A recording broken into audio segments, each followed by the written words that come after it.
অপূর্ব পালকে যদি সেদিন জনগণের হাতে তুলে দেওয়া হতো তাহলে এটা হতো বাংলাদেশের জন্য সবচেয়ে বড় ভুল। এটা সম্পূর্ণটা নর্থ সাউথ ইউনিভার্সিটি থেকে বুদ্ধিমত্তার সাথে এটা হ্যান্ডেল করেছে। কারণ অপূর্ব পাল একটি এজেন্টের হয়ে কাজ করেছে, যা বাংলাদেশের মধ্যে একটি অস্থিতিশীল পরিবেশ সৃষ্টি করতে চেয়েছে। ফেসবুকের মধ্যে এই ছেলেটির ছবি আসলে হয়তো আপনারা অনেকেই জানেন না আসলে এই ছেলেটি কে। উনি হচ্ছে নর্থ সাউথ ইউনিভার্সিটির একজন স্টুডেন্ট, অপূর্ব পাল। তিনি হিন্দু ধর্মে জন্মগ্রহণ করেছে, কিন্তু এক পর্যায়ে সে ইসলাম ধর্মকে মেনে নিয়েছে। আসলে কি সে ইসলাম ধর্মকে মেনে নিয়েছে? সে ইসলাম ধর্মকে মেনে নিয়ে মসজিদ, মাদ্রাসা এবং আমাদের মুসলিমদের বিভিন্ন স্থানে সে অপকর্ম করার চেষ্টা করেছে। এক কথায় যদি বলতে যাই, আমাদের মধ্যে মিশে আমাদেরই ক্ষতি করা। আসলে অপূর্ব পাল সম্পর্কে আরেকটু জেনে নিই। শিক্ষার্থীরা যখন এই ঘটনাটি জানতে পারে তখন তারা দায়িত্ব সহকারে অপূর্ব পালকে তাদের স্যারের অফিসে তুলে দেয় এবং তখন ইউনিভার্সিটি থেকে তাকে বের করে দেওয়া হয়। কিন্তু এই ইউনিভার্সিটি চাইলে তখনই আইনের আওতায় তাকে নিয়ে আসতে পারত, কিন্তু কেন নিয়ে আসে নাই? এই অপূর্ব আগে ইউনিভার্সিটি থেকে সাসপেন্ড হয়েছে। এছাড়াও তার বিরুদ্ধে এর আগেও অনেক অভিযোগ রয়েছে।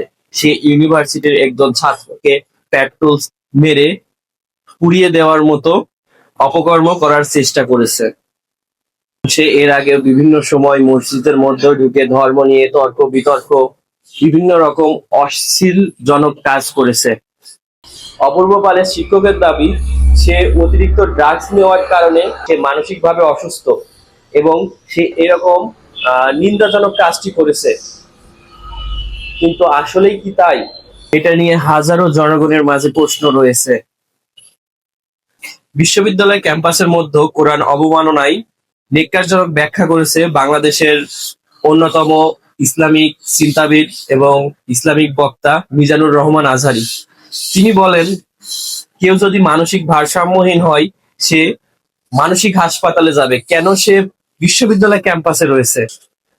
আজ থেকে 2 দিন আগে মিজানুর রহমান আজহারী সাহেবের তার ফেসবুক ভেরিফাইড পেজে তিনি এই পোস্টটি করেন এবং তিনি বলেন এই বিষয়টি তদন্ত করে দেখা প্রয়োজন, কারণ দেশের এরকম একটি অবস্থানে এসে এই দেশে দাঙ্গা হাঙ্গা লাগানোর চেষ্টা করছে কিনা তা প্রশাসনকে তদন্ত করে দেখার আহ্বান জানান তিনি আরো বলেন, নর্থ সাউথ ইউনিভার্সিটির অমুসলিম ভাইদের প্রতি আমার আহ্বান যে তারা এই বিষয়টি নিয়ে প্রতিবাদ করুক, কারণ এটা একটি ধর্মগ্রন্থ।